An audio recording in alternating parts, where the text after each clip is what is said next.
நாடு முன்னேறிடுத்துன்னா என்னத்த முன்னேறிச்சு நாடு? கண்ணுக்கு தெரியாமல் கொல்லைப்புறத்தில் இருந்த கழிவறை கொண்டாந்து வீட்டுக்குள்ளே வச்சுக்கினாங்க.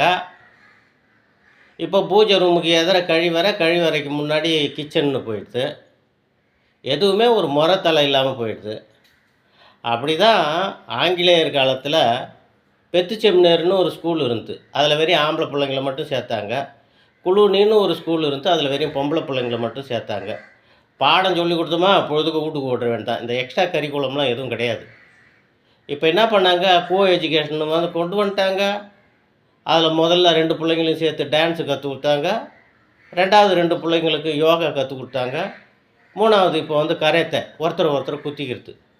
இப்போ இந்த பிள்ளைங்க என்ன பண்ணுது, விவரம் தெரியாத காலத்தில் காதல் பண்ணுறாங்க, விவரம் தெரிஞ்ச காலத்தில் டைவர்ஸ் பண்ணுறாங்க. இதான் நாடு முன்னேறினது. நாடு முன்னேறிட்டுனா இதான்